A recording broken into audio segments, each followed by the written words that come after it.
Halo teman-teman. Udah lama aku nggak bikin video kayak ginian karena kita cukup hektik akhir-akhir ini. Gue ganti kerjaan, Abraham juga ganti kerjaan, terus kayak kita juga lagi baru pindah rumah gitu. Ya, hari ini gue ada waktu, jadi gue kayak pengen bikin video tentang cara sewa apartemen di Jerman gitu. Mungkin kan ada perbedaan atau mungkin ada orang yang pengen tahu gimana sih sewa apartemen di Jerman, apakah susah atau beda sama kayak di Indonesia gitu, beda.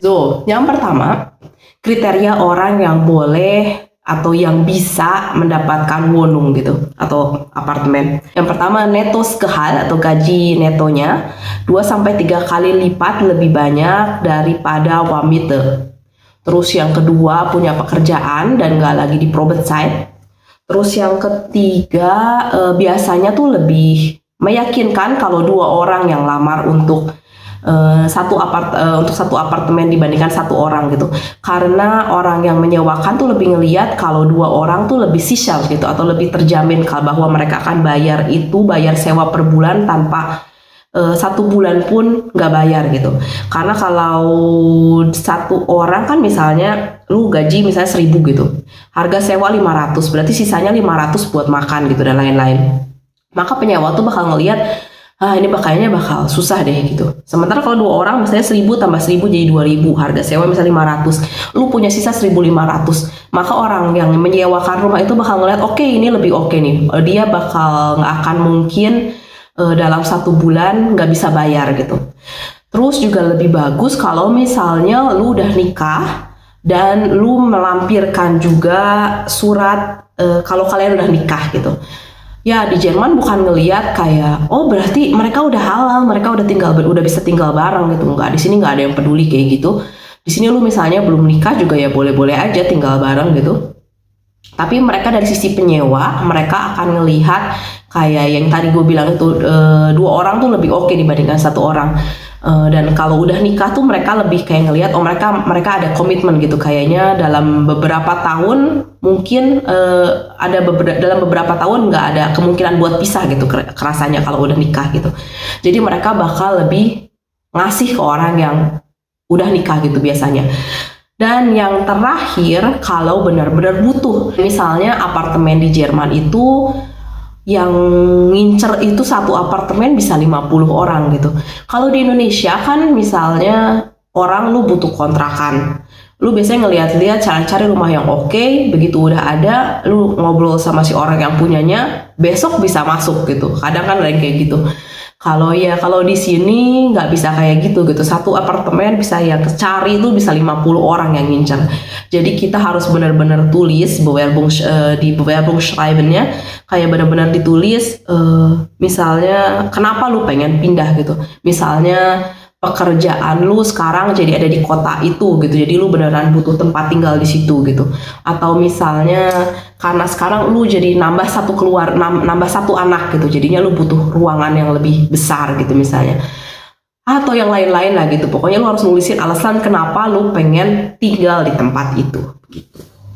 Yang kedua yang mau aku bahas yaitu Unterlagen atau dokumen yang harus dikirim biasanya.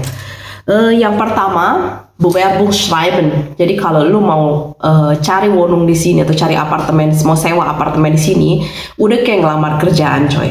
Kayak lu harus tulis Bewerbungsschreiben atau surat lamaran kayak yang menyatakan lu siapa, lu kerjaannya apa, punya anak berapa dan umurnya berapa, terus punya Haustier atau enggak. Terus misalnya kenapa lu pengen pindah dari sini, pengen pindah dari wohnung lama ke wohnung lu yang sekarang gitu contohnya.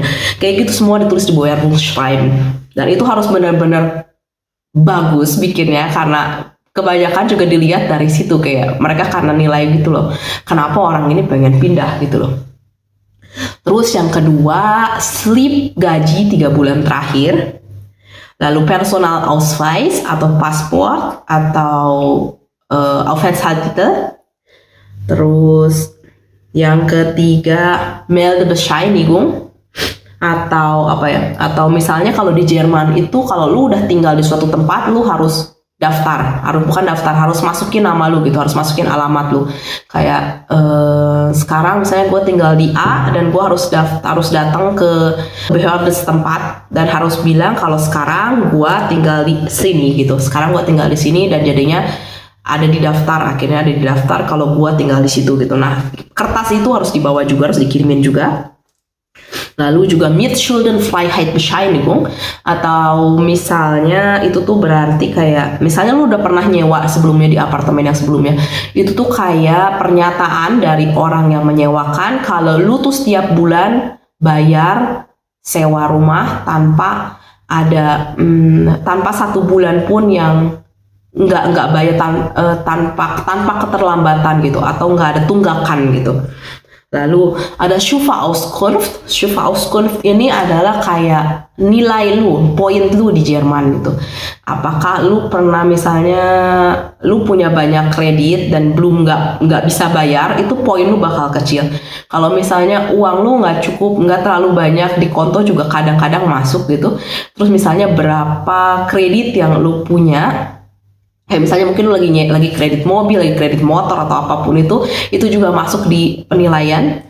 Terus misalnya lu punya kartu kredit, lu bayarnya punktlich atau enggak, itu juga dilihat sama mereka. Pokoknya nanti nilainya sampai 100 gitu kalau nggak salah.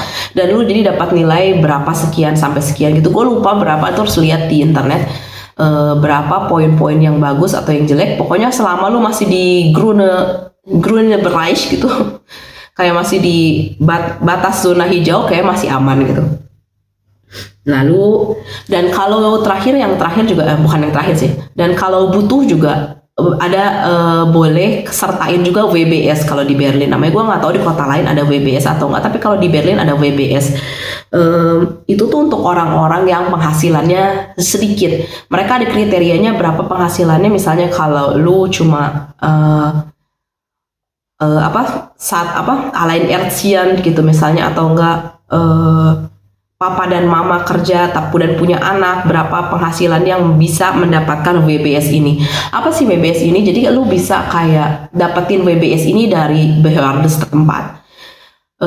Kalau misalnya penghasilan lu sedikit, jadinya lu bisa menyewa satu apartemen yang harganya lebih murah dibandingkan apartemen lainnya gitu. Tapi ya lu butuh surat ini. Dan yang menyewakan wonung-wonung gitu juga biasanya nyediain ada apartemen-apartemen khusus untuk orang-orang yang punya WBS gitu. Emang harganya bedanya cukup signifikan menurut gue. Karena di tempat kita yang terakhir gitu misalnya, gue bayar 500 berapa gitu. Sementara kalau lu pakai WBS, lu bisa bayar cuma 220, 250 gitu. Kayak cukup gede banget gitu perbedaannya, cukup 200 sampai 300, bahkan bisa sampai 400 euro bedanya kalau lu punya WBS gitu. Tapi ya emang dilihat beneran dari lu berpenghasilannya beneran kurang gitu. Jangan, nggak boleh kalau misalnya lu yang berpenghasilannya lebih atau ngepas, nggak boleh. Terus kalau misalnya selbstständig gitu, lu nggak dapat gaji per bulan kayak gimana? Dan lu harus ke Steuerberater dan minta BWA 6 bulan terakhir. BWA itu adalah kayak penilaian dari Steuerberater ini untuk perusahaan lu gitu. Apakah perusahaan lu cukup benefit atau enggak, dan per bulannya apakah lu dapat pemasukan atau enggak gitu.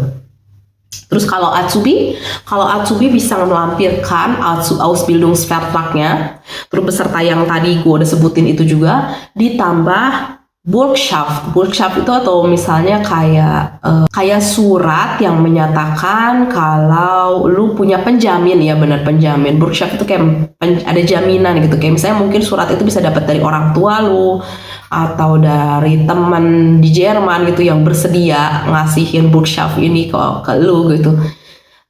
Ya, dan itu juga Bürgschaft ini juga ada itunya, ada batasnya, bukan ada batasnya kayak misalnya ada Gesetznya khusus, kayak misalnya gajinya orang ini harus sekian per bulan untuk bisa naruh lu di Bürgschaftnya dia gitu misalnya. Kayak gitu juga ada khusus, harus lihat di internet. Dan kalau student gimana? Kalau student butuh selain yang tadi udah gue sebutin, Immatrikulationsbescheinigung sama Bürgschaft juga butuh. Ya, gitu aja. Cara carinya gimana? Cara carinya biasanya ke website aja, kayak ke Google gitu, terus tulis Wohnung Berlin, atau misalnya mau di Hamburg, Wohnung Hamburg suchen gitu. Terus nanti biasanya ada banyak penyedianya. Terus tinggal dicari lu mau yang berapa ruangan gitu, 1 ruangan, 2 ruangan. Dan di sini kadang ditulis ein Zimmer, zwei Zimmer gitu. Ein Zimmer di sini, Zimmer di sini walaupun artinya kamar, tapi bukan kamar tidur. Ein Zimmer berarti ruangan gitu. Ein Zimmer Wohnung berarti itu kayak studio gitu, yang cuma 1 ruangan aja udah ada dapurnya gitu. Kalau misalnya zwei Zimmer Wohnung berarti 1 ruang keluarga dan 1 ruang tidur gitu biasanya. Ya itu harus dilihat kayak gitu-gitunya, tinggal cari di website. Nah misalnya kita udah nemuin yang oke nih. Lalu kita biasanya langsung tulis email atau nggak telepon ke orang itu, ke orang yang naruh iklan itu, dan bilang ya kita ada interest, kita ingin ambil Wohnung ini gini gitu. Terus habis itu biasanya kalau kita kalau misalnya kita cukup awal, karena mereka pertama ngelihat nggak dari Bewerbung, kita belum kirimin Bewerbung. Kalau kita suka, ada yang minta kita langsung kirimin Bewerbung, ada yang enggak, tergantung orangnya. Kalau yang enggak, biasanya kita harus cepet aja. Biasanya mereka pilih orang-orang yang tercepat atau yang nulisin, karena kita mau, waktu kita ngelihat satu iklan itu biasanya ada tempat juga buat kita nulis sesuatu. Nah di situ juga kita harus nulisnya udah kayak Bewerbung schreiben, kayak ditulisin lu siapa, lu umurnya berapa, kerjaan di mana, kenapa lu pengen pindah gitu-gitu.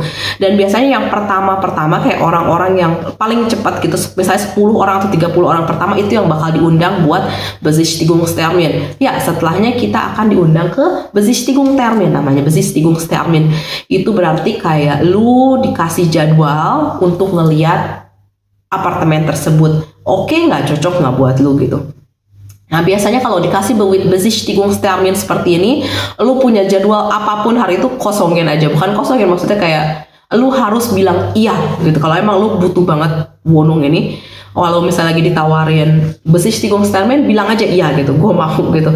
Karena susah buat dapetin Besichtigungstermin ini susah dapetnya. Kalau misalnya lu bilang, aduh nggak bisa hari ini, boleh nggak besok, kemungkinan nggak akan lu dapetin jadinya. Karena biasanya kalau kayak gitu, oh nggak bisa, kalau gitu orang lain aja, kasihin aja ke orang lain gitu. Nah jadinya kalau misalnya udah dapet Besichtigungstermin ini, coba sebisa mungkin dibisa-bisain gitu, harus datang gitu. Terus, nah pada saat Besichtigungstermin ini, kamu juga bawa berbagai macam Unterlagen yang tadi udah gue sebutin itu, taruh di satu map dan kasih ke orangnya kalau memang lu suka sama Wohnungnya. Kadang ada juga orang yang minta nanti aja dikirimnya per email gitu Bewerbungnya, itu juga bisa. Tapi biasanya sih gue udah bawa satu map gitu. Jadi kalau memang gue suka banget Wohnungnya dan misalnya gue pengen banget dapetin Wohnung ini, gue langsung kasih aja gitu ke orangnya. Selanjutnya waktu lagi Besichtigungstermin apa aja yang dilihat? Yang dilihat pertama apartemennya kotor atau bersih, terus ada Schimmel atau enggak. Di sini tuh banyak Wohnung atau apartemen yang ada Schimmelnya atau jamurnya. Kenapa? Karena lembab. Karena kan di sini dingin kan, jadi kebanyakan orang ditutup terus atau enggak misalnya kurang di luftung gitu, pada akhirnya jadinya jamuran gitu. Nah itu juga harus dilihat karena di sini bersihin jamur juga susah dan agak mahal. Lalu kelembapan rumah itu gimana? Terus mataharinya masuk lewat mana? Kalau yang punya anak biasanya dilihat kindergarten dekat dari Wohnung atau enggak, ada Spielplatz di dekat Wohnung atau enggak gitu. Terus sama tetangga gimana? Tetangganya baik atau enggak? Tetangganya rese atau enggak gitu. Terus apakah di tempat itu berisik atau cukup tenang? Apalagi kalau yang punya baby itu bisa penting. Terus kalau yang bawa peliharaan itu penting juga buat nanya, lu boleh bawa peliharaan atau enggak. Karena ada beberapa apartemen yang enggak memperbolehkan lu bawa peliharaan gitu. Einkaufszentrum atau tempat belanja dekat dari rumah lu atau enggak, atau dari Wohnung lu atau enggak. Terus ya soalnya kalau di Indonesia kan lu mau belanja gampang ya, ada motor gitu, kayak gampang aja mau berapa jauh juga oke gitu. Kalau di sini kan lu kemana-mana jalan kaki atau naik bis atau naik kereta. Jadi kalau misalnya buat belanja aja butuh perjalanan yang jauh gitu, kayak itu agak susah sih. Lu bakal ngerasain kalau misalnya lu tinggal di sini gitu. Terus juga yang penting salah satunya Arztpraxis. atau dokter. Karena di sini tuh kalau ke dokter, lu harus ke dokter yang satu itu terus, itu namanya house arts gitu. Jadinya kayak misalnya ya soalnya kalau misalnya lu ke dokter yang baru, kadang mereka nggak nerima pasien baru, mereka pengennya cuma pasien-pasien yang udah pernah datang ke mereka. Maka itu dokter itu penting juga ada di sekitar lu, apalagi kalau yang punya anak. Kinder Arts Praxis deket di tempat wonung lu itu penting sih. Oh ya, terus juga harus dilihat wonungnya perlu direnovasi atau enggak. Terus harus QC-nya udah ada atau belum gitu. Soalnya kalau di Jerman, lu sewa apartemen lu dapetnya beneran kosong gitu, kayak semua cuma tembok putih aja gitu. Terus habis itu kayak dapur atau apa-apa harus pasang sendiri. Nah, untuk barang-barang lain sowieso ya, barang-barang lain pastinya kita mau beli sendiri. Tapi kalau yang kayak dapur gitu, kalau masih nyewa, paling bagus udah ada dapurnya. Kenapa? Karena harga bikin dapur sini tuh cukup mahal. Dapur yang gini doang, yang cuma kayak misalnya apa ya, cuma isinya cuma buat tempat cuci piring sama satu tempat kecil buat potong-potong dan kompor, gitu aja mungkin harganya udah bisa 500 sampai 1000 euro. Terus kalau misalnya beneran dapur yang ada lacinya gitu, itu harganya bisa 1000 sampai 3000 euro gitu. Itu kan lumayan banget ya. Kalau misalnya lu nyewa tempat yang udah ada bau QC-nya minimal kayak itu udah lebih oke sih. Ya, lalu setelah besichtigung ngapain? Ya kalau misalnya lu suka banget sama apartemennya atau nggak menurut lu kayak cocok sama kriteria wonung lu, dan lu boleh kirimin bayar bunga, lalu tinggal tunggu sampai dikabarin kalau wonungnya mungkin bakal dikasihin ke lu atau enggak gitu. Dan waktu lu ngelamar lagi cari wonung gitu, lu nggak bisa lamar kayak cuma misalnya satu wonung doang, terus nunggu dapat atau nggak bisa kayak gitu. Lu harus beneran lamar kayak dalam satu waktu 20 sampai 30 gitu. Pokoknya setiap ada yang menurut lu cocok, oke, daftar. Ini cocok, daftar. Ya jadi pokoknya kalau ada yang cocok langsung daftar gitu, biar jadinya kesempatan lu buat dapet untuk dapet wonung ini juga lebih besar gitu, dapat wonung juga lebih besar gitu. Nah terus setelah lu selesai ngelamar gitu, apa yang akan lu dapetin gitu? Biasanya kalau misalnya lu udah dapet wonungnya, lu bakal diundang buat ke kantor mereka untuk tanda tangan kontrak. Nah, waktu lu tanda tangan kontrak ini, lu harus benar-benar baca dengan seksama apa yang tertulis di kontrak itu, karena Jerman itu hidupnya sesuai dengan apa yang tertulis di atas kertas gitu. Jadi makanya lu harus untuk defend diri lu suatu saat kalau lu ada masalah sama wonung ini, lu harus benar-benar baca semuanya poin-poinnya. Terus habis itu baru tanda tangan. Jangan gak dibaca lalu tanda tangan, itu agak berbahaya kalau di Jerman. Nah terus juga biasanya di Jerman kalau misalnya lu udah dapet, lu harus bayar Kaution namanya. Kaution itu adalah uang jaminan. Kayak misalnya di sini tuh harga uang jaminan biasanya 3 kali harga Kaltmiete. Kalau di wonung gua yang sebelumnya kita tuh bayar 500 per bulan warm, lalu Kaltnya itu 325. Jadi Kaution yang dulu kita harus bayar tuh 375, 325 gue lupa. Pokoknya totalnya dulu yang harus kita bayar 1119 euro kira-kira dalam satu kali. Nah kalau beberapa penyewa yang bagus, biasanya mereka memperbolehkan lu buat bayar kaution ini dicicil 3 bulan. Tapi ada juga yang mengharuskan lu harus langsung bayar aja gitu satu kali 1000 euro ini. Nah itu juga lu harus sudah siap ada di konto gitu buat bayar uang kaution ini. Buat apa kaution ini? Kaution ini gunanya itu kayak jaminan kan, kayak misalnya lu tuh nanti kalau di Jerman, waktu lu keluar dari satu apartemen, lu harus kembaliin apartemen itu sesuai dengan waktu lu dapetin. Kayak misalnya temboknya warnanya putih, nggak ada lubang-lubangnya, terus misalnya semua barang harus udah dikeluarin. Terus kayak misalnya kacanya harus seperti itu, harus kayak gini. Pokoknya semua harus sama seperti waktu awal lu dapetin. Kalau ada yang beda atau kalau ada yang rusak, nah itu biasanya kaution lu bakal dipotong dan gak akan dikembaliin. Tapi kalau misalnya lu ngembaliin wonung itu dan sustannya tuh masih perfect gitu, masih oke kayak waktu lu baru dapat, lu bakal dapat lagi 1119 euro yang lu waktu itu kaution yang lu kasihin itu.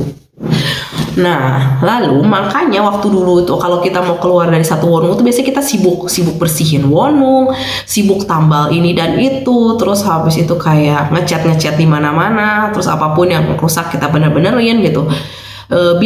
Gunanya apa? Biar kita dapat kautionnya balik gitu. Terus habis itu juga makanya kalau misalnya lu masih nyewa, biasanya orang-orang nggak bakal tempelin segala macem di tembok gitu, atau nggak akan gampang paku-paku sesuatu karena kita semua tahu kalau lagi kalau lagi nyewa itu nantinya kita harus balikin semuanya ke bentuk asal biar dapetin kautionnya balik. Makanya biasanya kalau orang mau tempel foto atau apapun tuh biasanya pakainya yang tipe yang ditempel doang gitu, yang nggak butuh paku gitu. Ya gitulah tinggal di Jermannya bedanya. Kalau di Indonesia kan kadang begitu orang keluar ngontrak terus rumahnya jadi rusak gitu dan orang nggak bisa punya hak, maksudnya apa yang pemiliknya nggak ada hak buat minta ini dan itu gitu rasanya. Kalau di sini lu harus bahkan lu begitu masuk lu harus foto-fotoin dulu sebelumnya kayak apa. Kalau misalnya udah ada lubang duluan, lu foto dulu dari awal ini tadinya memang udah ada lubang gitu, jadinya waktu misalnya lu ngembaliin itu dan mereka nanya kenapa ini ada lubang, lu bisa nunjukin foto ini dari dulu juga udah ada lubangnya, itu bukan salah kita gitu. Ya gitu penting. Terus apa lagi ya? Udah sih ya harusnya gitu doang ya. Ya kalau masih ada yang mau ditanyain lagi boleh di komen, tulis aja mau bikin video apa atau enggak gitu. Nanti bakal gue jelasin lagi kayak gimana di Jerman. Oke? Dadah.